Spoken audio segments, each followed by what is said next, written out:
Shit My Dad Taught Me. Bye, bye, bye. It's always funny that the camera just shows up. Just boom. mid-conversation, we're live. Robin, thank you so much for coming on the show, man. Absolutely a pleasure, brother. Pleasure to have you here. We were able to meet, I don't know, what was that now? A couple weeks ago. Yeah, it was just at the end of last year. Yep. I got to tell the story of that because you came in and we had great conversations. You had some of your team here. We have a mutual friend in common, and instantly I'm like, man, I hope he comes back. And here you are a couple weeks later. So thanks so much. Shit It's My great to Dad be Taught back. Me Studios. Yeah, absolutely. He's a frequent flyer. We like to start it off with a little ChatGPT intro. So can I That see how sounds true. Absolutely. Today we started off with a cheers. Oh yeah, let's We start got it a off guest that with a likes to have cheers. a few Cheers. drinks with us. Oh, well, Cheers to you. Cheers. that's how rumors get Appreciate started. Yeah. I suspect that won't be the last one of the night. I suspect. It's gonna be a good night. Robin Yates.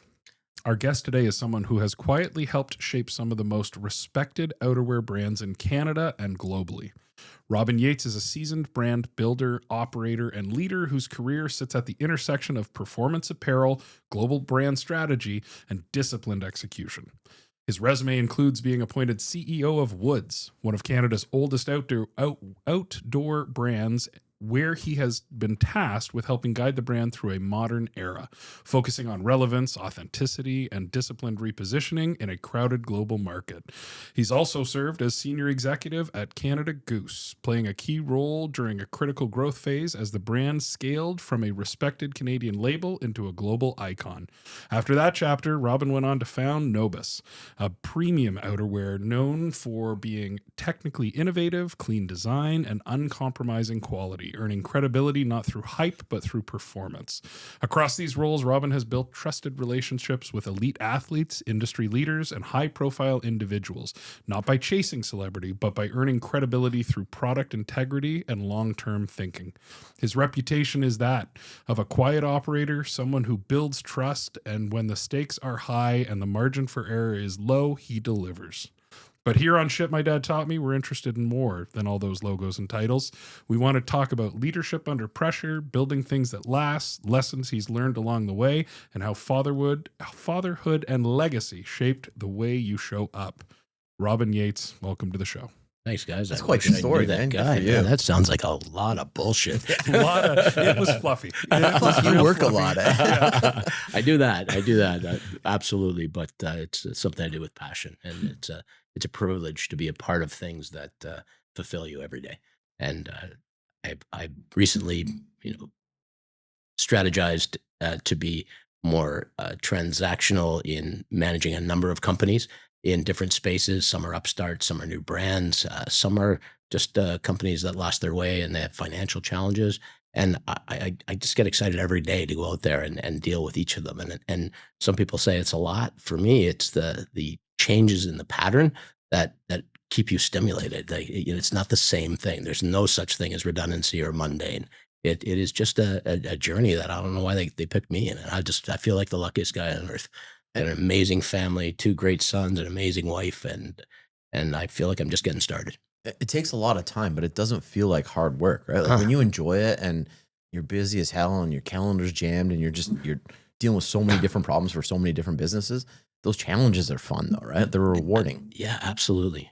I mean, my constant battle is my intolerance for redundancy. That's my Achilles. So I like to keep things going and moving them. And so I've done better with that, but that's definitely something I need to continue to improve on. But again, surround yourself by excellence and try and be worthy every day of the people that you're around. That's always been my goal. So go back to day one, man. How do you build that guy? Yeah. It's day one, early days. Didn't have that the silver spoon, that's for sure. My mom was a young mom. My father left when I was 4. And we settled in with my grandparents, and that was probably as awesome as my mom was. But that was that structure and the decency and the trust that probably otherwise I would have been a different person if I had not shared in those moments in that time. It was it was something. Interesting thing is, and we hear about it all the time, that people talk about socialization molds the character. We talk about recidivistic challenges. People from abused homes will abuse all these things. It's like an accepted failure. I never once in my life didn't believe in possibility. I never felt that I was restrained or I was positioned. And my my mom met a guy who ended up being the evil stepfather. Years later, when I was 16, I was 4 at the time, but 16, I found out he'd been out of Kingston Penitentiary for 3 days, and he met my mom. He was an extremely complex individual, addiction, violence, 6'2", 290. Never really bothered me in hockey fighting people because nobody punched as hard as he did, so I couldn't give a crap, and I had the hate for him, so it wasn't really fair ever. For me, I never felt that was a burden. I really didn't. I always stood there for my mom. I did my best, but I always believed I was going to get through that chapter. He wasn't my guy, and it wasn't me. And I had the privilege of escorting him out of the house when I was around 17 years old, and that wasn't soft, you know. But for me, again, I don't have a regret. I think I've lived the best life on the planet. I've got, again, an incredible family. I've got the opportunity to lead 2 young men now, and my son's 7 and 11 years old. And I just pinch myself every day. I'm surrounded by incredible people. You mentioned on the sports celebrity side, some of my closest friends are people that I used to get goosebumps even thinking about ever meeting, and I I just never, I've never had any expectation for my life, but every single day I'm overwhelmed with the opportunities and the awesomeness that I get to be a part of. How do you deal with a conversation with somebody that uses those excuses as the reason for shitty things happening in their life? Like I had a very similar upbringing as you, and like I always told myself, like my first boss, I was 14 years old. He was my dad's boss, and he talked down on me. He was in the German War. He was a complete asshole, and he was like, "You're never going to be anything more than what your dad is. You're always going to work for me." Blah blah blah. And like back then, there was a movie called The Knight's Tale with Heath Ledger, and he changed the stars, and like it was literally right around the same time. And I was at that point, I was like, I just knew, I'm like, I want to change my stars, and you don't take any excuse for it, but people come to you with their problems, and like they use everything that happened to them in the past as the excuse for not evolving and for not doing better and not pushing harder. How do you talk to people and like convince them to go the other route and like give them some ambition and inspire them? I honestly don't think it's talk. It's example. It's leading. It's just doing. It's you can't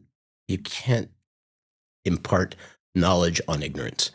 People that are positioned and they're focused and they're partitioned to feel and think a certain way, and people that think that society molds everything, I think that they're blaming somebody else for their own mistakes and their own problems. For me, I've just always had a sense of being a protector. I've been told that I care about people, that I have only looked at people as good and bad. I've not really had another lens. And I just, I mean, why would you bind yourself to parameters that aren't real? Like every day can change. I have a shit day when I wake up sometimes, and then I have a day that lasts 4 days that I can't get enough adrenaline. Like I'm just jazzed, and then I can't stop. But it, I think people are too focused on themselves. I think people have a narrative and they buy into it. I explore every day. I can't wait to wake up in the morning and smash an espresso and wake the boys up eventually. And man, I've been asked a lot. People say that I've done obviously a lot of interviews for the various brands that I've represented, and people ask, like, what are you going to do next? I'm like, next? I haven't done anything yet. I'm I'm just on this journey. I'm just starting, right? This is the path that I'm on, and I'm sincere. Again, I'm not a big me person, but they're like, oh, so after this accomplishment, what do you? I'm like, accomplishment. I haven't even counted a paycheck. I've never taken a dividend. That's not been part of the narrative.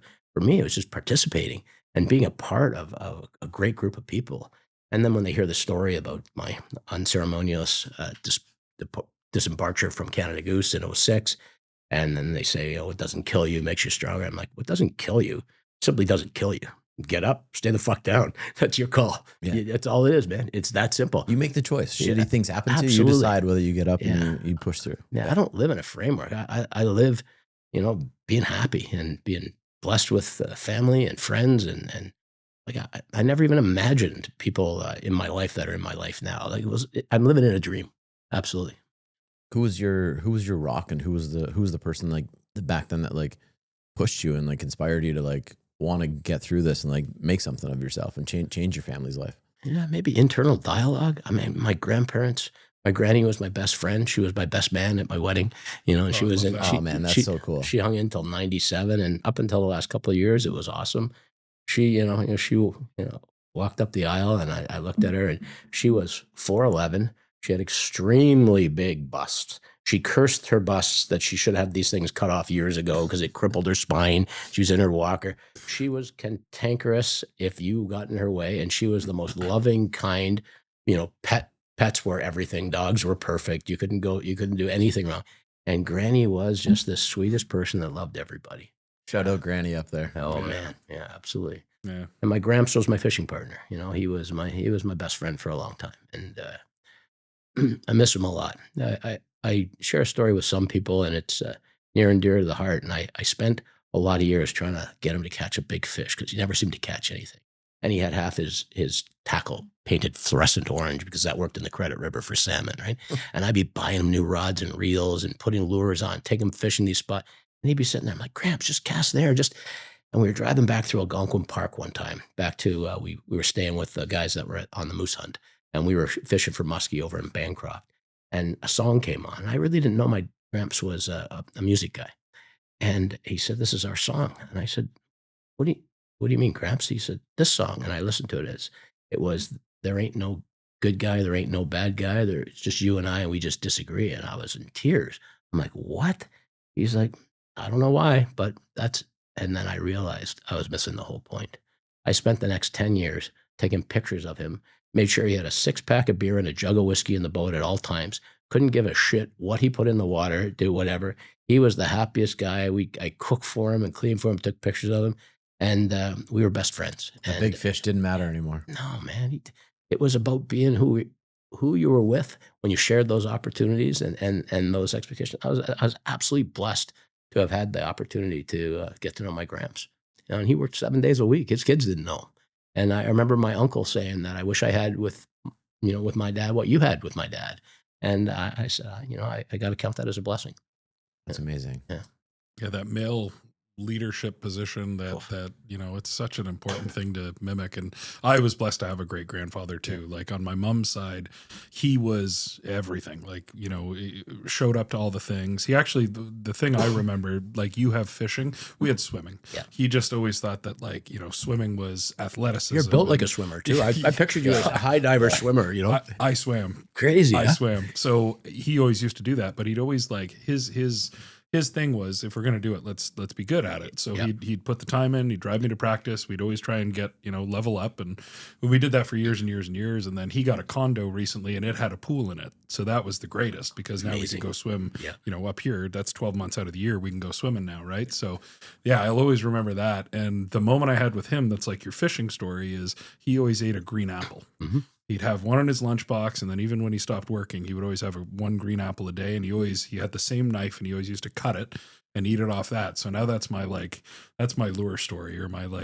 boat story. Every time I see it, I'm like, yeah, man, I miss him. Yeah. And same thing, great guy up until he had Alzheimer's. So like the last few years were just not fun for anybody. And grandma's still with us. So, Wow, she's well into her 90s. So good for you. Guys. And she was amazing too. Like, but those influences in that family can come from multi-generations, which is so fascinating. And, it sounds like they stepped up when they needed to, right? Absolutely. So, we celebrate every day with our folks and don't live with regret. That's the only thing I can say. Just, I always found a way. And I had the privilege of being my granny's caregiver after my Gramps passed, and she lived with us for years, and then we got her kind of reestablished into a program which was, I guess it was like nursery school for old folks, but she loved every day of it. Christmas time, she gave me the instructions of who to buy what booze for, of all the people. I was dropping $1,500, $2,000 to buy the gifts for all their people. She's like, and this person, they're so nice, and Mike's so nice, and it was in Burlington actually, and I was the proudest grandson ever to walk around and bestow these gifts from Granny onto these folks. It was a real journey, and I miss her terribly for sure. Any brothers and sisters or any siblings? Yeah, I've got a sister that lives in Aldershot, and a brother that's between Florida and the Lindsay area now. Oh, okay. Yeah, my brother was he's a retired drug drug cop, basically. And same age group, like they had the same kind of relationships with like grandpa and stuff like that. No, or I different mean, timelines. yeah, different timelines. My brother kind of exited the family. He kind of moved away from the evil stepfather because it was violent. It was bad, and he went and got a job while he was going to high school and paid his way through to be a police cadet, and he championed his own direction. And my sister was younger, and she was again she set out on her independence. She ended up marrying one of my best friends in high school, and Pete's now passed, but my nieces are amazing. Carly and Katie, they're awesome. It's it's really cool. Family's the best. Is the best. Yeah. And along that way too, because I know like sports play a big role in your life and some other pivotal moments too, but how did you learn to become the man you are today? Did you have other role models, mentors? My granny had the biggest set of nuts I ever saw. I'm just not I don't think I'm close to good enough yet. I don't know. I know that I'm the proudest dad, and I have the privilege of coaching my 7-year-old in rep hockey and MD program in Orangeville, and to watch this little guy do the things he does, it's just like magic. I just feel like I've been given everything. I don't feel like I'm leading anything here. And I'm zero bullshit. I just can't imagine at 64 years old coaching my 7-year-old son in rep hockey and people taking me serious. It's awesome. And he's a good little goalie, and I never talked to him about position or whatever. He decided to be a goalie, and I was like a fighting goalie in my tenure. Well, you're not the typical 64-year-old either. Like you're out there fucking hustling every day. Early mornings, late nights. Like you're busting ass. Yeah, you're not the average 64-year-old. I'm just enjoying every minute of this, man. I mean, I've got more. I've had 66 surgeries, broken backs and necks and all that shit. And people are like, "Oh, how are you doing now?" I'm like, "I'm fucking fine." I'm doing great. Like, I got nothing to complain about. I got the best partner. My Lynn's is amazing. The boys are great. I'm surrounded by friends that are like mind blowing. I can't even believe they hang with me. And that includes some names that a lot of people know. And why me? Why me? I don't know. So that's why the fact of using excuses when shit happens, it's like, man, there's so many other people going through such worse shit. Like, just take your life and feel blessed. Like, no matter what's happening, right? Like, just use it to your advantage and feel blessed. But even if you're shit canned for a month or a year or 2 years, why wouldn't you worship a great day? For sure. Like, what? So because you had a shitty day before, you should have a shitty day the next time. I don't get it. Yeah. I just work hard, surround yourself by excellence, and try and be worthy every day of the. It's the whole Monday mentality. I've never understood like, oh fuck, like it's Sunday and like I don't want to wake up tomorrow. Tomorrow's fucking Monday. Like it's the start of the work week, and I'm like, by the middle of Sunday, I'm like, fuck, man, I can't wait to get rocking tomorrow. Like, let's go. Yeah. I'm doing Wordle at 4:30. Yeah, waiting for something to look a little bit illuminated outside, and it doesn't really happen. And then the espresso machine goes on, and then. Yeah. Well, Jed's a millionaire. Yeah. I have one of my brother-in-laws right now too. And shout out if you're listening, bro. He's going through that. This kind of his like New Year's resolution. He's like, I'm going to choose to wake up every morning and just I'm going to choose happy. I'm going to choose positive. And he's doing it, man. I talked to him this morning at 5:30 a.m. He was in the gym. And he's like, "No, texted me at 3:30 in the morning. I was up at 3:30. Yeah. Sober, by the way. we all like to get work done here. Yeah. But he was the same, and he just like it's that conscious decision to just be like, no, I'm going to try and be awesome today. I'm going to try and have a good day. I'm going to choose to be. Yeah, it's easier said than done, but it's doable. I get a strong sense that neither of you guys shut off. Like the minds just don't stop. If I don't stop and wake up and write something down or do it, then I'll be lying there worrying about forgetting it. Yeah. So if I cleanse it, I document it, I get it. I don't care if it's a scroll or in the phone, which I pretty much live on. That satiates me. That's when I know, okay, I got my desk is like sticky notes all over the place. Like I'm old school. Otherwise I got to email myself, and my emails are my like to-do list of shit that I can't forget. Yeah. Want to talk about to-do list, Taylor? Sorry about the 4 a.m. Yeah. Thanks for the ice again. Yeah, that's important, man. So, and 7 is such a fun age too. My youngest daughter turns 8 tomorrow. Yeah. So we're just closing out 7 now, but that's a fun age, man. They figure out a lot about who they are at that age. He's spicy too, my 7-year-old. He's they're polite. All the when he's away from us, people say, "Well, your boys are so polite," and obviously I don't want to have it any other way. but I tell you, he's full of it. And they tell the first boy, Jackson, 11, that he tricked us. And I tell Cooper, our 7-year-old, that if he was first, he would have been last. And we hear about, a lot of people say, oh, the second one's always the second one. But also, he's the kindest heart. When we have Jonathan Harvey, my good buddy from Blender News, we're last night over at my friend Jesse Tipping's. He does the Orangeville Prep, where Jamal Murray went through the school program and stuff up by our house.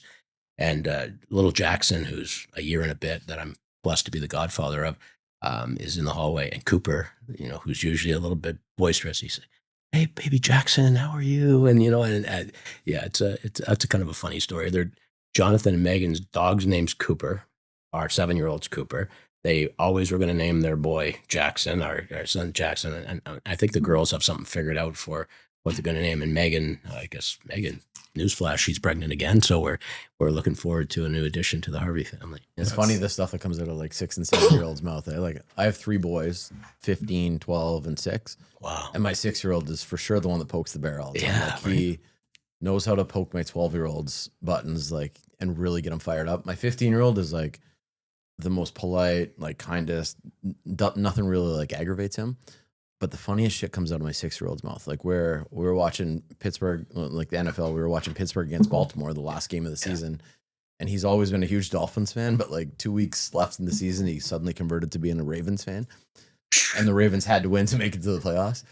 So they missed the final field goal, and it goes wide. And he's like, "Dad, this is bullshit." He knew the wind was blowing, the flags are going, and he didn't even try and aim the other way. I'm like, "Bro, you're 6. Relax. Calm down. For 2 weeks. I wasn't even worried about the swearing, but I'm like, you don't have to be so involved. It's literally been 2 weeks. You've been a fan of this team. Next week, you're going to be a Chargers fan." But bro, he had money on it. I know. Cash money. Probably had Robux on it. That's my 12-year-old. He's probably paying my 12-year-old to put place bets for him. My 12-year-old would be the one doing that. Yeah, he'd figure it out real quick. Yeah. Boys are fun too, man. That's a fun energy. And 11's a cool age. My oldest daughter is 10, so we're pretty close in age groups. Yeah, absolutely. It's fun, man. They learn who they are pretty quick. So I want to this is where I want to nerd out a little on the business stuff. Of course. I'm fascinated by how you've positioned these brands. You can say any one of those 3, and I don't know how many people, but most people would know them. How do you do that? Yeah, you know what? If you invest in your passion, good things happen. I remember when we started Canada Goose, Danny's parents had a facility that was a sewing house for Woods Canada, and the business was for sale, or they're going to shut it down. Danny at the time was hell-bent to go to India for 3 years to find himself, and I assured him that India would be there in 3 years, but the opportunity to take over a family business, and it was a predatory manufacturer. They had a brand called Snow Goose, which was a frightening replication of Woods Canada, because they were the private label manufacturer for Woods, and I'll guard myself a little bit here. Yeah. But I said, if I tried this jacket, and I picked up Danny one time, and I think this story's worth telling. And he was living down on Queen Street somewhere in a flat above, and he had been running a stat pool, and I was in a fantasy baseball league. And he at the time told me that one of the guys might have been unscrupulous, and we'd rotate who called in the stats. And one guy was delaying and advantaging himself. So anyway, we started having a conversation, and I told him I was going ice fishing one day, and I said, "Well, if you want to come, I'm happy to pick you up." And then I didn't realize I had to drive down to Queen Street before I went up to Lake Simcoe. Anyway, I get there, and this guy's wearing this rock star jacket, and it was a Snow Goose copy of, or version of an old Woods jacket. Inspired. Yeah, inspired with the same model number, same style name, those kinds of things. And Converse, canvas Converse ankle. I told him, and there's 10 inches of water on top of the ice in Simcoe, and we drove up there, and he got out and quickly got soaked and went into the ice hut, and we're fishing, and he's freezing. I'm like, I've got a spare kit in here and gear and whatever. In any case, we got him hooked up and got him back in action, and we left there that day. And I said, "This jacket's unbelievable." And I took this jacket up to the Pickerel River for this late after Halloween, freeze your butt off fishing trip that we'd always gone on. And it was a remote outpost, an old CN rail cabin. So we got to take the boat out there, and the rain freezes so bad on you that you have to put your whole rod in the water to get the ice out of the eyes, right? Yeah. And I had this jacket on, and I realized that I'm not doing the blue shutter now. And I'm looking around, everybody else is freezing their butt off, and I'm like, wow, this jacket is like crazy. And I start to share it around the two or three boats, and we were actually alternating Keeping using this everybody jacket, warm. keeping this jacket warm. And so I came to Danny and I said, I'm willing to give up where I'm at now in the business and put everything I got into taking this over if you'll stay back from this desirable trip to India, and let's see if we can start a brand. And the name came up to define Canada Goose because Snow Goose couldn't register it in Sweden, the bird, whatever the reason was. And I remember at some point through that journey, we sold our first 48 jackets to Joe, Tennessee style distributor in Stockholm, Sweden. The first 48 jackets. Within a short period of time, we became a thing in Sweden. Like there was North Face, there was Canada Goose, and there really wasn't anybody else. We didn't make kids stuff. There were kids in the fish market in Stockholm wearing vests that went below their knees, and it was the freestyle vest, the 2830, which was the Woods freestyle vest 283, and so forth. So I found out a lot of learnings in that journey, but Canada Goose was what really inspired me to kind of field my entrepreneurial juices, and to be a part of that. It was unceremonious. My departure in 2006. I wish it had gone differently. It didn't, but it made me know that not only did I have a passion for outerwear because I've always been hunting and fishing guy, I had a passion for exceeding expectations of consumers in the lifestyle space. And so when we started Nobis, I used the foundation of the 30 to 40% of my former customers' concerns. The fact that it wasn't waterproof, that you had to dry clean the jackets, they weren't color fast, there was a gratuitous amount of Velcro, the jackets were heavy, they on the ladies' side, they didn't have particularly a fit. So we really started from a product first journey. And I built the best jacket I knew how to make. When we launched Nobis, it was windproof, waterproof, breathable, home launderable, Canadian down exclusively in the production of the products, membrane laminations, we pit zip functionality.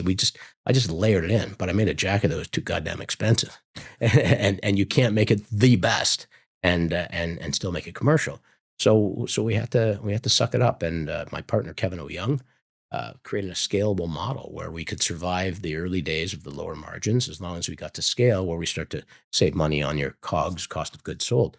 And eventually we started tracking, and we prior to COVID, I think we were in 43 countries, a pretty good journey. We are rated no less than second in South Korea, which is a phenomenal they call it padded jacket market. We've had tremendous success there. Every K-pop celebrity, everybody that you can imagine wears our stuff. Olympic athletes, singers. We were there for an event, a fashion show, and Kevin and I walked down the aisle afterwards, and people are blown away. They had probably 1,000 people outside watching on the screens, and this was a tight thing. And I'm like, damn straight, this is pretty cool. Right? The Canadian white boys. Yeah, well, Kev's actually a Hong Kong. Yeah, Hong Kong origin. So we navigate that space really well. He's actually more Canadian than I am. We say like I love all food. He likes chicken wings. And so no, he's one of the kindest, the most honorable people that I've ever had the pleasure of working with and being a part of my life, for sure. His brother Norman as well is in the company, and the three of us sort of still fighting our way. It's tough now. The upscale fashion lifestyle space in the outerwear is definitely taking a hit since COVID, and we're still battling back. 2026 will be the coolest collection that we've ever released to market, and we're super proud of it. We've got a new designer on board who's just lit us up in ways that I could never do. I've always said that if I was the best jacket guy in the company, we're not good enough. And having Robbie on board now it's just something to be in awe of. It's really cool. That's awesome. Yeah. Where's most of your stuff manufactured? Because of the technical side, most of it is China, some in Vietnam. We do some accessories and stuff in Europe, but in Canada, there's no place that you can get seam seal construction with the membrane lamination. We not only don't not have a facility, we don't have the skilled sewer level here in this market. And we tried. We set up facilities. we had some competition from managing those facilities from my ex frenemy, and we survived it. But ultimately, we were making the best quality product in Asia, because that's where Vietnam and China is where every major ski brand, everything that's technical, outdoor, that's where they have experts. They have facilities that are entirely for the seam seal construction. Yeah, everybody thinks of it as just like the cheapest labor, but Oh, like, gosh, they're no. literally the most technical workers that you could find. Absolutely. And it's not just like to your point, it's skill. It's not even about the money. It's about, Yeah. can you create that quality of product? A seam steel construction, when you roll through a shoulder on a part, like you can have waterproof, breathable fabric, but unless you construct it with that seam sealing in a way to block all of where the sewing lines are, it's not functional on all of your major seams. So we've honed it in, we've dialed it in. We really are known for making the most technical premium outerwear on the world. Again, being in South Korea, we're only behind Montclair in top outerwear brands. We've had tremendous success prior to COVID primarily, and we're battling back now. Where would be your biggest market? Is it South Korea? Is that the South biggest Korea market? now. Yeah. Canada's big for sure, but South Korea, France is a big market for us as well. We're strong in the Netherlands. We opened in China with a joint venture partnership 3 years ago. So this is our second full offering. We made the contract with LSE Group, and that's a pretty exciting space for us right now. That's awesome, man. Love that. What's for North American listeners? What's the best way to experience the brand and buy? Yeah, I mean, we've got a lot of independent retailers for sure, but Nobis.com for sure is the way you can go get the most access to the broadest offering that we have, whether it's in front of the store or the back of the warehouse. Love it. And then touch on that entrepreneurial thing too, because I know you've got a couple things cooking. What's Yeah. good these days? Absolutely. So I've got some fractional interests going, and I've been absolutely privileged to be invited into the space with the Pro Dry Sport System, which is a hockey dry bag system, and we've absolutely killed the market. Killer is probably the lead in here. Yeah. Dougie Gilmore and I have been friends for a long time, and Shout out Dougie. oh man, he's a beauty. Well, I think we'll see him later tonight. We said thirsty, and I think he responded. Yeah. We can help. Yeah. Okay. Perfect. Yeah, that product blew my mind, man. That was the day you and I met. And Yeah. We had it here, and Yeah. actually that episode will be up, so you can check that out. Well, and that guy's been approached by hundreds or thousands of products. So like, for the guy to put his name behind something, like it's got to be the best, and like it's literally a game changer for. It's not just Absolutely. hockey; it's for sports. No, absolutely, and we're looking at all of the possible lines of opportunity, and lacrosse is one, football, the figure skating. Like there's no limit. The beauty of the product is it's highly adaptable. It can go into any sport bag that you have. So now we're focusing on creating multiple sizes that'll fit. The principal unit, the brain of the machine, can just hook up to any of the hoses in any of your sport bags. I'm curious to try it in the hunting and fishing space for my gear. Maybe even making hunting scents one day that will go into the unit to disperse the scent that you need for this particular species. But right now in the hockey community, we're absolutely privileged to go out and go to Aspen and celebrate with a good friend of mine, Brian Berard, played for the Leafs in New York and so forth. And he's pretty well-known guy. He's the president of Colorado Extreme Hockey Development. And Sheldon, the founder owner, has really made it a point to create hockey opportunities for kids outside the Aspen Center that, it's a little bit downstream, and made sure that the kids had an opportunity to play hockey. I think he was planning on 100 or so kids. This year they went over 600 kids, and next year it's going to be over 1,000. And they're going to implement, starting next year, a professional elite hockey development program. They've got an outdoor rink. They're going to build an indoor rink and an outdoor rink. We were down there in Aspen, and it was absolutely a celly and a half. Like Sheldon and B treated us like gold. We got to see iconic hockey players out there celebrating and showing them, obviously, the product. We are privileged to outfit them with Nobis jackets, the celebs and stuff. And most of the guys know me, and we've definitely looked after the boys over the years. One piss off was Marc-Andre Fleury. He still looks like he's 19 and doesn't shave, and he's retired. Can you imagine? Yeah. Like, I'm a weathered old goat, and this guy's in there smiling. And I laugh at him every time. He's one of the nicest human beings on the planet. And we were there with Chelly and Brian Berard and a few of the guys who were hanging around. We we were ripping on Barnaby. He came up and he put up a prize for auction, and then he decided not to do that. And then he came up on an auction. Shelley put in a round of golf with Gretz at that famed Michael Jordan course. Shit. Yeah, and Barnaby goes up and he's like, "I'm gonna bid 700,000."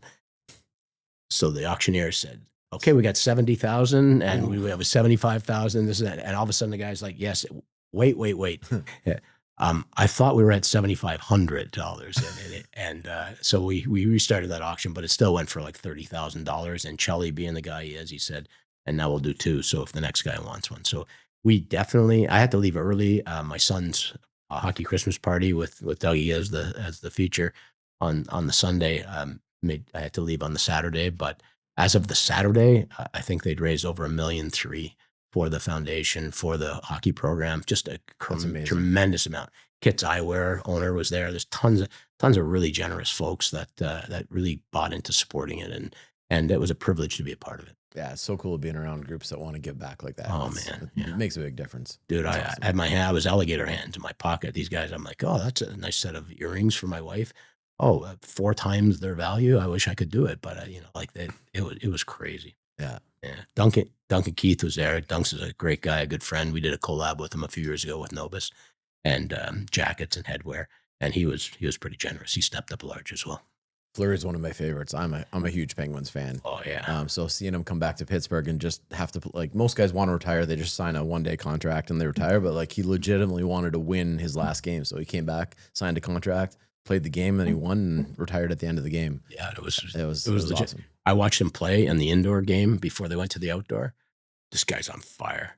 I was speaking to Soupy from True Hockey, and I said, "How long did you take to customize those pads? Because the slide grips, everything on these pads were like ridiculous." And he was gliding around. He even in one session, which I'll share it with you later. I got a video of it, I think, where the guy's taking a shot and he puts his head down on the ice and just knocks the puck aside. Like, the guy's ready to play. There's no question about it. Yeah. He's awesome. Different level up there, man.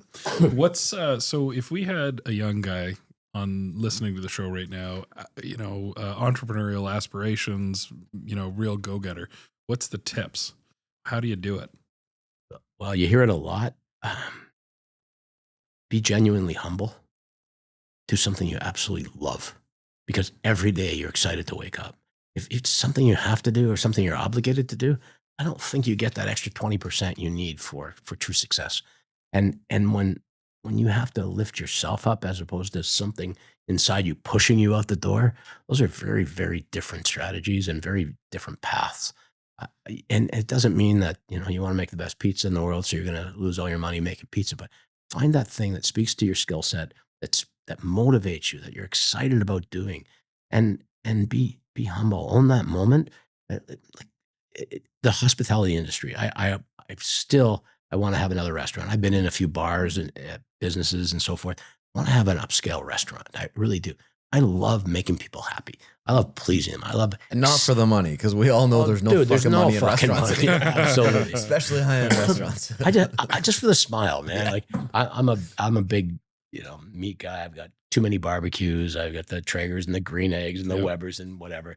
So New Year's Eve, we had a bunch of folks over. We've got a new hockey family, a couple of families we're super tight with that are on the coaching staff. This is a great story. Talk about hockey being 360. Liam Finan is my assistant coach, one of the assistant coaches on the team. I coached him when he was 9 or 10 years old till he was 12 in Applewood hockey. And we had the evaluation skate a year or so ago. I get a WhatsApp. "Are you Coach Yates that coached in Applewood?" I'm like, "Finan?" He's like, and his kid is like the cookie cutter of what he was. Yeah, that's cool. His skates aren't as strong, but the guy scores whenever he wants to. He goes to the net. He's a bulldog, built like a brick shithouse. And but that's, you talk about sports and team sports and giving back. That was a gift to me. Can you imagine that this guy and our goalie coach is a goalie I coached for like 11 years, right to Trip Juve, and Julian's he's mentored Cooper in his net, and they talk all the time. The prick upstaged us and bought him a PS5 for Christmas. Give the parents a little slack here. Let us even participating, but he took the boys out and bought them that. Like, how can I be luckier, man? It's really cool. It's really been and I'm still doing it. And to your point, there's no letting up, not even close. Do you feel, because like, so I've been in and out of a bunch of businesses, but I've never felt like, and I guess for some people it's a different reason to be inspired to do business and be an entrepreneur, but like, I don't feel like I need to fall in love with the business that I'm in. I just love business. Like I love the startup phase. I love the build part. I love the growth side of it. There's only one or two businesses that I've like stuck with like long term, because like it's just, I love getting up in the morning with that challenge of like having to build something. I don't really give a shit what it is. I just love doing it. There's not too many businesses that I've had where I'm like, I love this business. You know what I mean? I just love business. Yeah. I mean, I get that's your passion, and that's exactly what you need to go after. I would encourage you to find that other thing like this that you fucking love. Yeah. Right. Like, there's no question about it. You haven't stopped smiling and you weren't checking me out. And you don't feel like you don't feel like it's a job, right? It's not a job. No, like, absolutely. Yeah. And to that point, I had the opportunity to help a friend out with a business that was struggling. He put an operator in place, and I won't mention any names, but for 3 years he tanked this business. And he said, I'm in trouble here, and I don't want to run the business anymore. So it's Lintech label and packaging company in Brantford, Ontario. And I said, Phil, I'll do my best here, but I like hospital challenges. I like that, but we went in there and we looked at this company, and I brought in some analysts to do it, and they were basically saying, sell off what you can, reduce his exposure, and move on. And I looked around and I walked through the plant, and I walked through from Lance and the shipping and Nick, and looked at Sue in the front office and the team, and I knew that if I took their advice, these people their lives are going to change dramatically. So I put in, and this is for Phil, a lot more than the agreed to 2 days a week. And I tried to re-inspire them. And this other operator had not been flattering to people's egos and motivation. And it looked like Resident Evil 5, and that was, I had the privilege of being on set for that movie, and then in Moscow for the premieres and stuff. But I'll touch on that in a sec. But I looked around and I'm like, these people have been killed, and we need to make them whole again. And we need to give them a chance to be the best they can be again. This company, 15 months later, has turned to being profitable. The team runs it. I'm there in a fractional representation.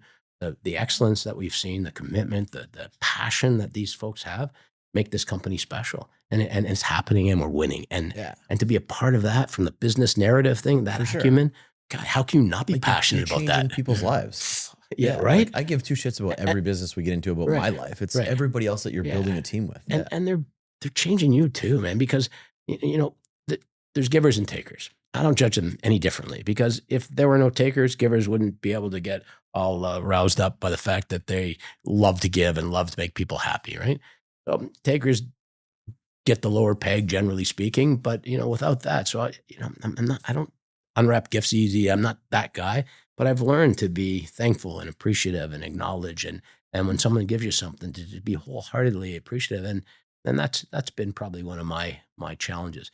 In this case, I look around this place, and I was there yesterday, and I like, man, these guys are good, and people are happy, and they're celebrating New Year's, and they get dressed up for Christmas. We had our company Christmas dinner, and apparently in past years they'd have like 4 people and they go out for a drink.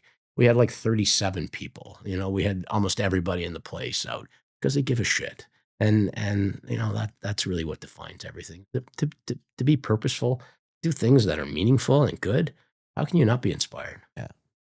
There's a lot of crossover there from team sports to business. Yes, sir. Yeah, absolutely. Taking people with you, winning with them. Yeah. Yeah. I credit hockey for all of that. I credit team sports. For me, it was mostly hockey. I was a better fighter than player, and I loved it. So it didn't matter to me. I was the guy whose eyes stood out 6 inches, and I never stopped smiling. And whatever. It's not for everybody, but it was for me, and I have zero regrets. And generally in life, I'll leave it at that for sure. Yeah, it's important, man. It's powerful. Go back to your Resident Evil story. That sounded. Oh yeah. So we had the privilege of outfitting them. So Resident Evil 5, if you ever watch that movie again, in all the ice scenes, you'll see Nobis like crazy. Yeah, we even we even I got a little trouble in Moscow because I got a kiss on the cheek from the lead, and it went on social media. My wife's like, "What?" I'm like, "We are giving the contest winner away anyway." I just a joke, but we worked with them, produced it, and we had events in L.A., in Moscow, and in Tokyo for the prize winners. So we flew people around the world to come and meet and greet and have 10 minutes and watch the premieres. But Moscow, because the lead was Ukrainian Russian, we had like 4,000 or 5,000 people outside. It was a gong show. Absolutely, gong show. I used to be involved in the gong show hockey gear guys as well. So, but yeah, you'd think LA would have been the gong show, but it ended up being Moscow. Well, LA was it was stayed. Moscow was like hard. Sorry, yeah, it was gaslit. People were freaking out for the autographs, and we had a good cast out. LA was fun as hell, but I was with Linz, and we bought Danielle, one of our workers who had been so instrumental in outfitting all the jackets with the team, and we had a blast. But man, if I was going to give it up, Moscow was the one. Yeah. Super fascinated too about, your story growing up and the men you had in your life, and now you get to be this man to your two young men. How much do they know of that story, and how do you explain that to them, and what's the kind of dad you're trying to be? Yeah, no color commentary. This I'll probably get teary, but I didn't have any resource to draw upon. I knew what my grandpa was, and how much he meant to me. But I told my son Jackson from the time he couldn't even understand, from months old, I told him that it's the first time for him being a kid. It's the first time for me being a dad. We're going to make mistakes every single day, but I promise you, I will work hard to improve every single day. And I have bad days, but I don't have write-offs. And so both my boys hear that 3-4 times a week, that we're in this together. There's no blueprint for this. We just got to get through it. And again, I said Cooper is a little spicier, and so he's got a hell of a temper, and he's a tough little guy. But Jackson's more angelic.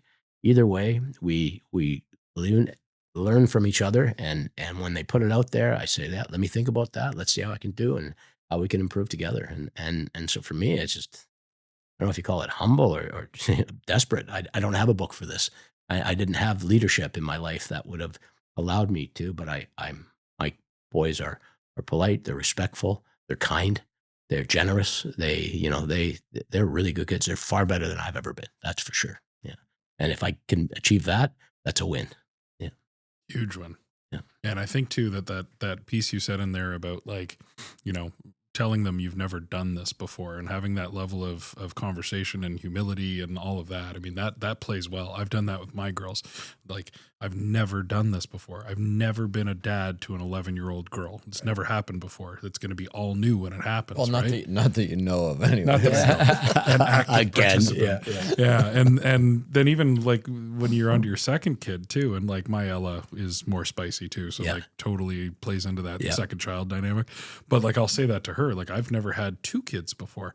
Like, this is new to me too. I don't know why you're fighting with your sister. Like, I don't know. What do you think should happen? Like, and come down to that level. That's a power move, man. Yeah. And kids, they respond to that, and they'll be like, okay, I guess, Dad. Like, it's a power move. And the cool thing too, and this is one of our favorite questions on the show, is if I had both of your boys in your seat and I said, tell me about your dad, what are they going to say?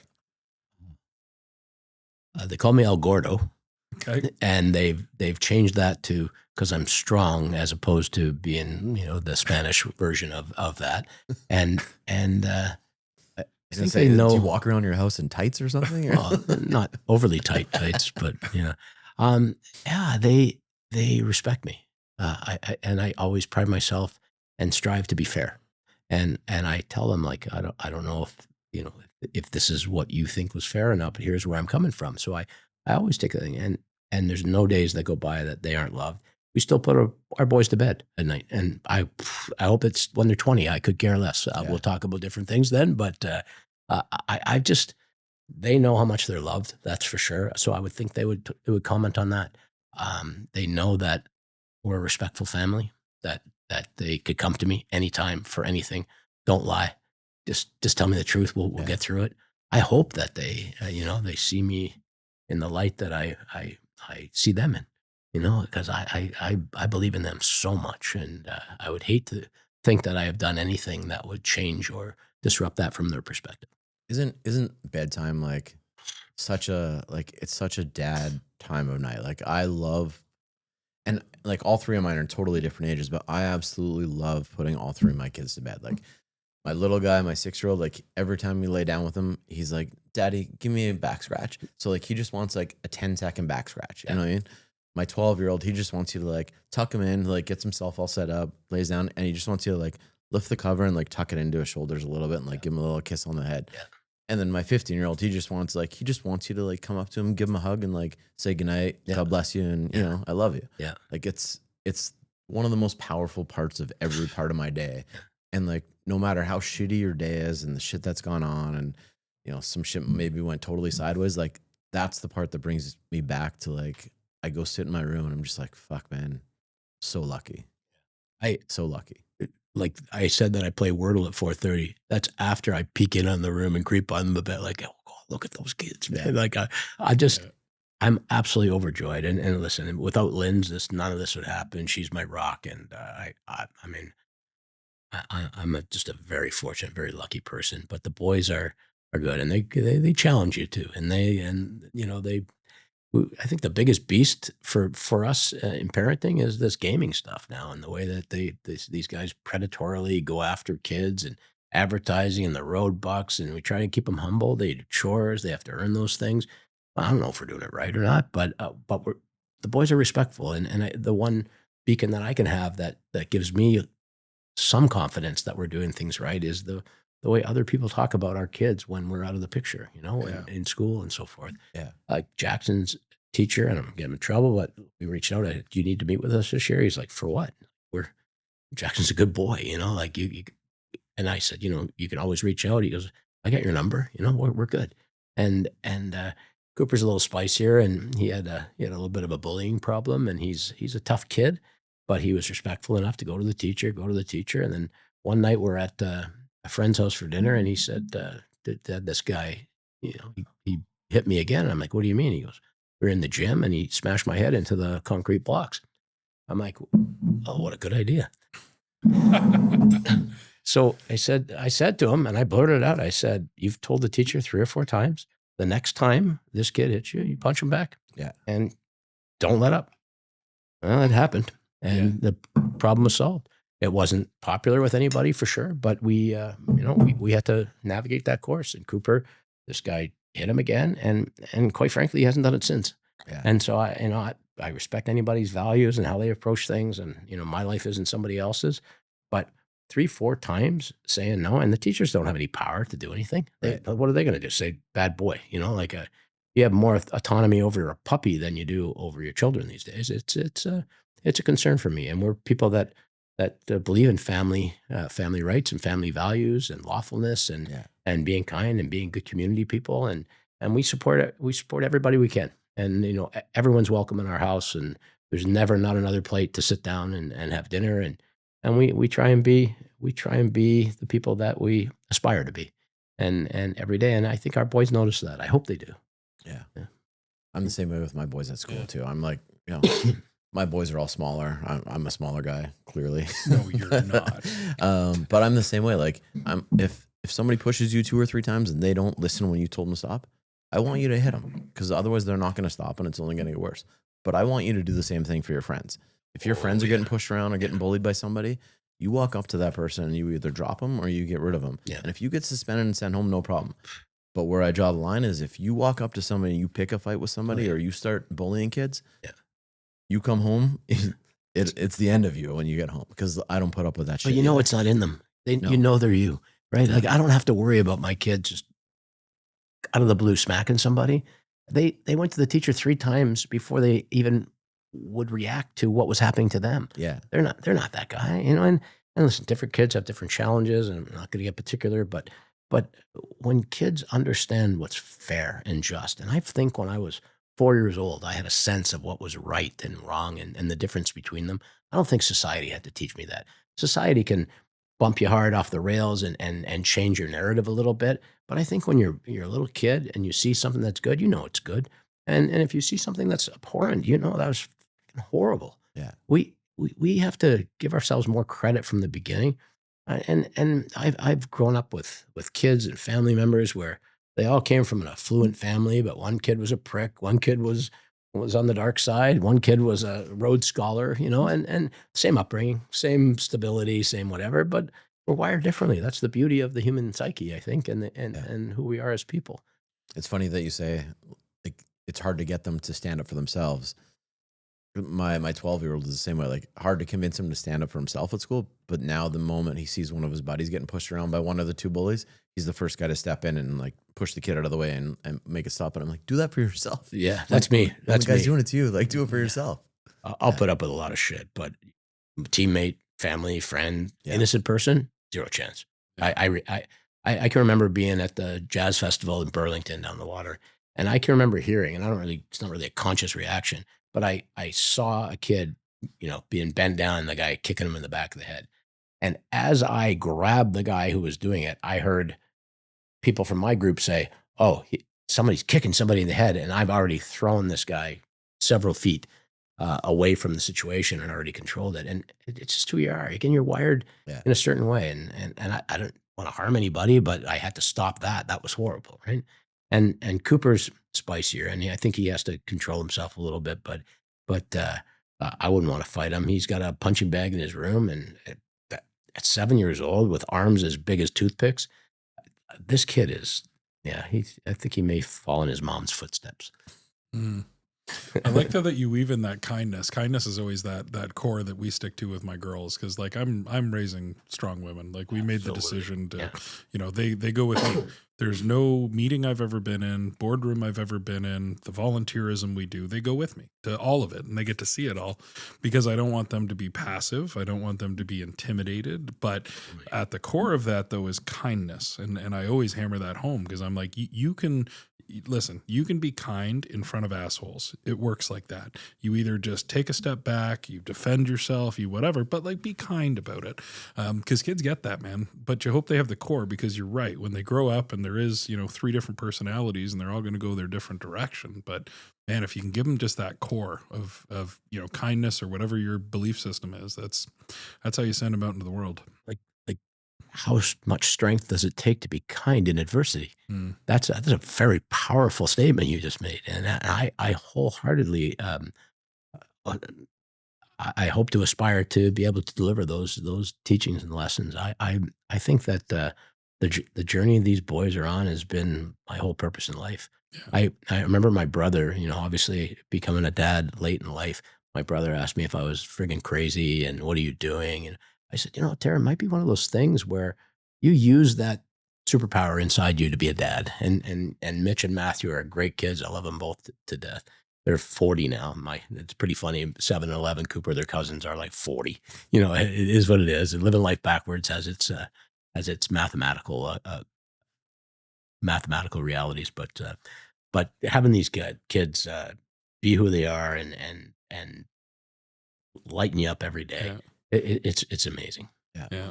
And even being 7 and 11 and then having the older cousins and everything that goes along with that. Like my girls are the oldest by not quite that differential, but like it's, you know, 7 years is the closest to them. And, you know, they get to be leaders in the family dynamic. And that's cool. That's kind of fun to watch. And then like your example of, you know, they're playing with the kids and they're being kind with the younger, you know, that's cool, man. You see it all flesh out. But like the reason they're like that is because you lead by example, dude. You don't get the resume you have and the community you have by being an asshole. You don't. Yeah, I wouldn't be very proud of myself if I was. Yeah, that wouldn't be cool. Yeah. I've been given so much. I've just so many absolute blessings. I remember when I met Bobby Orr for the first time, and I was with Bob Azumi. I don't know if folks on this know the fishing. Yeah, absolutely. So he was a Burlington guy for a little while. He still is. He may just be just above you. Oh, there you go. Yeah, absolutely. And Bob and I have been friends for a long, long time, more than 25 years, and Bobby as well. And I had the opportunity to sponsor when I was with Canada Goose, the Chev Challenge, which was fishing with Bobby Orr and Bob Azumi. And we went up to this random place, which I'll leave the names out of it because there's still some ownership there. And I came back off a plane from China, and I arrived up in a cabin at around 2:30 in the morning. and it had one of those spring lock latch doors on the screen door. And I sneak in. They told me cabin 4. I sneak in and I close the thing, and if, sure enough, it does the big whack at the end, right? And I'm like, fuck.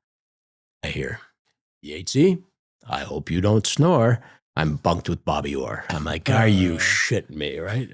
And of course, I can't sleep. So around 5 o'clock, I put coffee on. He comes out and he said, "You'll do." And we've been friends ever since. It's been absolutely an incredible journey. Bobby was. I had a bit of a challenge flying across the pond 3 years ago with my wife. We're going to visit a friend up in Leeds for their wedding, and the stomach decided to blow up on the airplane, and I went into the bathroom to shut her down, where I've helped flight attendants put bodies in there before, and I knew I was toast. And somehow I came true, and came back out and said to Lynn's, like, "I love you, and I'm sorry, but I'm dying for sure." And she rattled the chains and got the flight attendant support. And when we talk about ProDry and Dominique was on the plane, and her boyfriend at the time was a cardiologist. And she woke him up. He had his earphones in. He was asleep. It woke him up to come and help me out, and they fast tracked the plane to Heathrow. I was in England for a month, 2 weeks in a coma. They cleaned me up and told Linz to say goodbye, and somehow or other they built me a new stomach, and went through ICU delirium, which was like completely cracked, and got out of there and came home at 152 pounds, which isn't my current weight. Yeah, and we kind of built back in. So I got another shot at life, and again, how can I be luckier, man? I'm here, and that I'm looking at the Atlantic Ocean, and I'm looking like the Michelin Man. Everything's blowing up, the stomach's completely gone, and the gases are going everywhere. And I look out at the water, I'm like, there's no sense to stress. So I'll just go in the washroom and make it easier for everybody else, because this is my time. And Lynn's was a warrior princess. She championed it, and then for me to be alive and then be a whack job with this delirium stuff from all the drugs and the coming out of the coma. I'm like, how much more punishing can it be? But she stood by me. She came home with the boy to see the boys for Christmas and New Year's, because it was over that, and then flew back to come and get me for New Year's. And then we came back, and when I looked in the mirror when I got home, I looked like a POW. Like, I was just off the air. I'll share you the picture that she finally shared with me like a year later of how messed up I was. It was a journey. Yeah, It's crazy though. Like the life that you've lived, the people that you've met, the friends you get to hang out with. For a lot of other people, they'd put their nose up in the air to a lot of people and just, turn snobby and not be as humble and not stay grounded. It's inspiring to see how grounded you are and how real you are still, and how you treat people. Like, even for us, like, you didn't have to take our call or respond to our message and come to our show. So like, we really apprioate it, man. Like, thanks, you're the real deal. I appreciate that very much. That means a lot. Appreciate you. Yeah, fun to watch, man. Yeah. Looking forward, man. Like you said, 26 is going to be a big line for you. Yeah. You got some exciting things in the pipeline. Yeah. What's the next, give me the next couple of years. What are you excited about? Yeah, we're launching a media company called Page One. We're setting it up in Austin with Jonathan Harvey. Yeah, I'd love to from meet him Blender. at some Yeah, point. we'll get together. He was going to come tonight, but Megan's, she's got one in the bun in the oven as well now, so we got to call our shots. But Yeah. we'll get it up. We always got time. Yeah, perfect. But Page One is a narrative that I feel as a dad that I have to be involved in, and it's not a partisan particular position. It's to qualify and value and be okay with things like family rights and lawfulness, and really organic local media is the concept for Page One in general. So we're starting out with 10 cities and centers, 9 in the U.S. and 1 in Canada. The office will be open Feb 15th. The initial raise went extraordinarily well. And we've got other folks waiting to see if they want to escalate it or, fast track this a little more. But the concept is this I think that we all have a sense of question when it comes to news and media and what we hear. And that was even before AI. I think the partisanship in media, we're getting different narratives, and there's only really ultimately one truth. There's a lot of perceptions of it.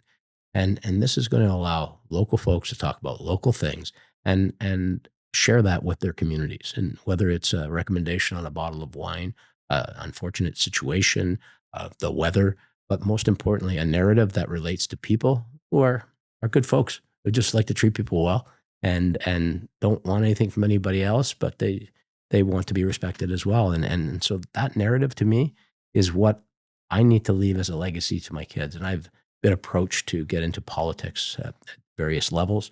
And I'm 64 years old. I got a 7, 11-year-old son. I dedicate 12 years. The chances of moving the needle are freaking zero in the political spectrum right here.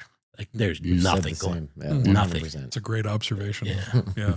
But the chance of moving the needle, and even if it's like an asteroid coming to the planet Earth and there's a laser beam and you hit it and you change the trajectory by 2 degrees, I give you zero chances in politics.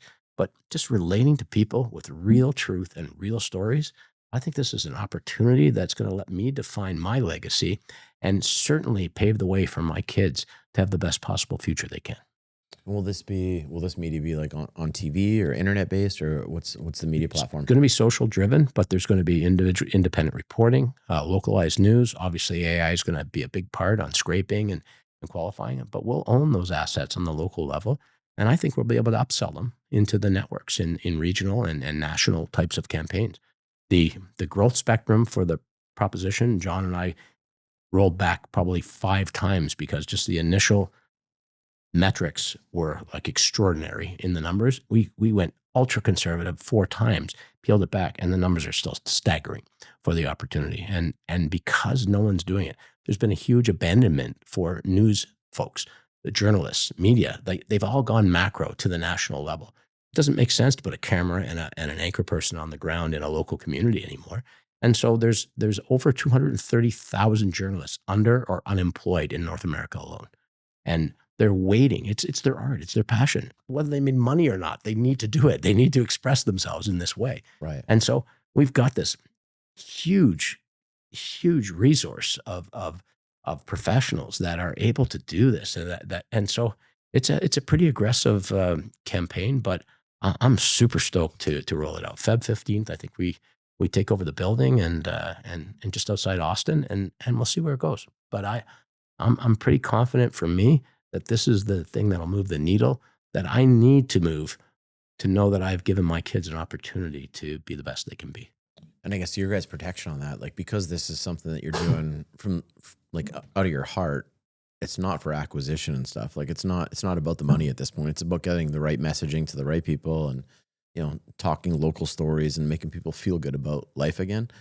Because you're probably going to have people that are going to try and approach you and like, hey, we want to acquire you. We want to sell a bunch of advertising. We want to make a bunch of money off this. But that's not what your guys' goal is with this. Everything will be scraped. If the advertising makes sense, and it'll be a calm part of it. We had a call today with the 3 sort of principal founders, and we're not even talking about the advertising space. The model itself gets paid outwardly, eventually by the advertisers, so it'll self-perpetuate. Right, yeah. But again, we're not whoring this out. This is real. We are going to stay committed to the lines that we've drawn in the sand, which is to perpetuate the truth, local, real, not controversial. Just put it out there. Like it, don't like it, it doesn't matter. And we've got an incredibly strategic team that's jumped on board with this, and we'll see where it takes us. But I'm very comfortable to say that this ain't going to be nothing. That's awesome. Yeah, it's far too often you turn on the news and it's this shooting, this robbery, that bad story, but you don't really find out about anything else going on in the city or the community. And there's so much good, inspiring shit that's happening that Absolutely. You just can't find out about. Absolutely. Nobody wants to tell that story because it doesn't sell news and it doesn't sell advertising anymore. It's not populous. Yeah. It's not populous. We just want you to relate, lock onto this channel and see what's going on in your community. And of course you can uptick it. You'll be able to toggle if you like news in a more condensed sort of 2-paragraph fashion. You'll be able to toggle. So if you want the macro story, the micro story in between, it won't just be the headline, read more. It'll be how you like to perceive the media and the news that you get. And it'll all be genuine. And it'll be curated by local journalists. And obviously, the AI scraping is a complex part of what we're going to deliver. But it's an extraordinary journey for me. And, an old guy in the tech space, I've always been kind of ahead of the curve when it comes to that. This is the reason AI was invented, to really be able to get things in real time relatable to the folks that need that information. I think that's a big part of what we're doing.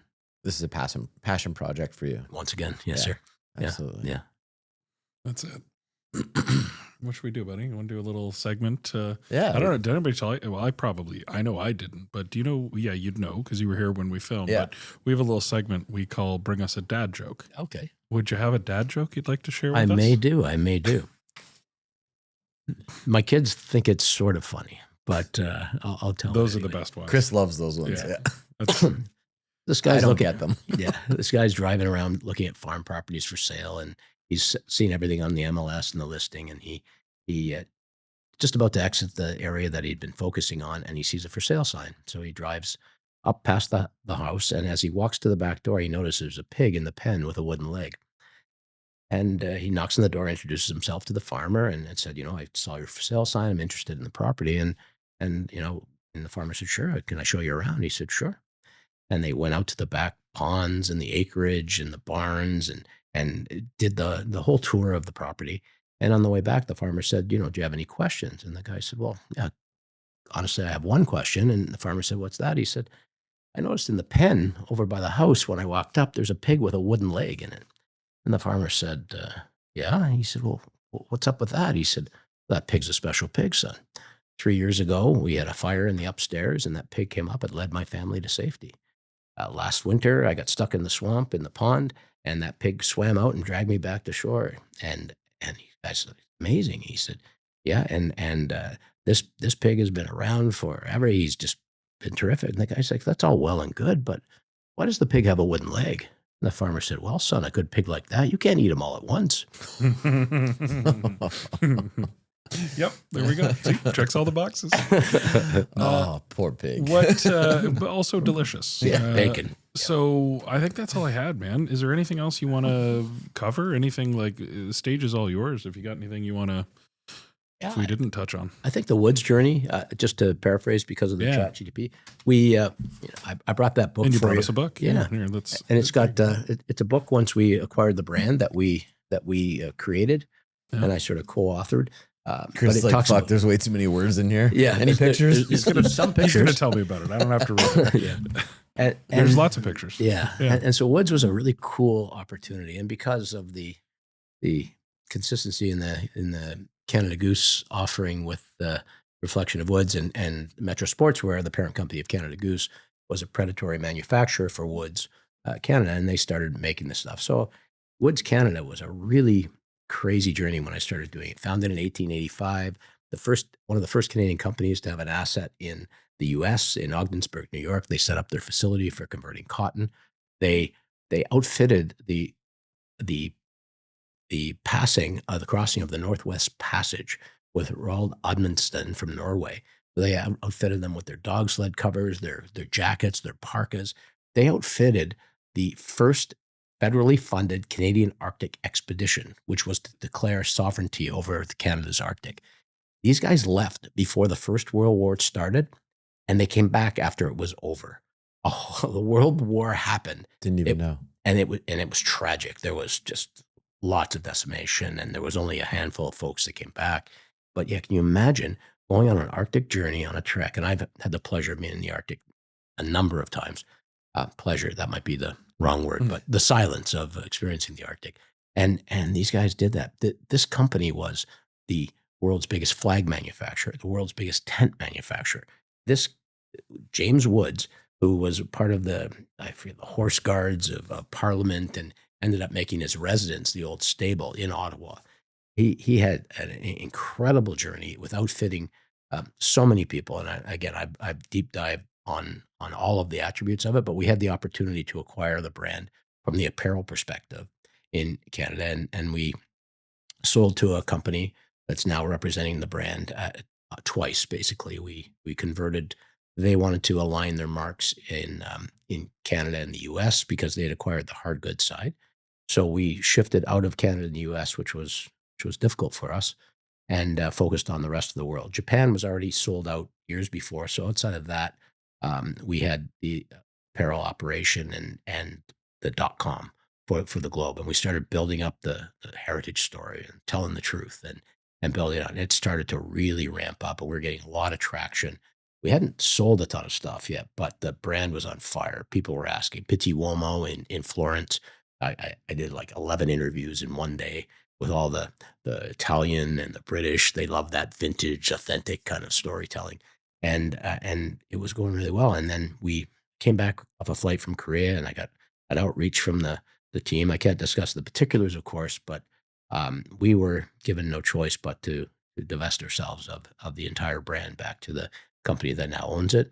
And it allowed Linz and I to do a lot of giving back to community and making sure that we shared the love that we got. But for me, still one of my biggest regrets. I wish that I still had Woods Canada. I worked with some incredible people to build this brand out, to create products that were authentic. We acquired, I think, 111 different brands. Some of the brands that Woods had used in the past were Woods Canada Goose parkas, Woods Snow Goose parkas, Woods Arctic parka, all of the things that we now associate with other brands was the Woods journey. And what an incredible story. So I encourage you to read the book at some point or look at the pictures. Yeah. It's not very We'll wordy. get Lucy to read it to you. Bedtime is important. Shout out Lucy. Read your dad a bedtime story. Absolutely. Goes full circle. But anyway, I appreciate you guys, man. I appreciate the time here, and thanks for taking an interest in me. I don't know. Yeah. You've lived 100% our like pleasure. 3 journeys. Like you've lived 3 people's lifetimes. It's crazy the journey you've been on, the things that you've done, the inspiring you've done for other people. It's awesome. Hopefully a couple more to go. Yeah. Yeah, Let's do absolutely. that too. Yeah, awesome. Yeah, man. So cool. Well, thank you again, man. We'll sign off there and Yeah, appreciate let's go you have guys. some fun maybe. Oh, okay. Okay. All right.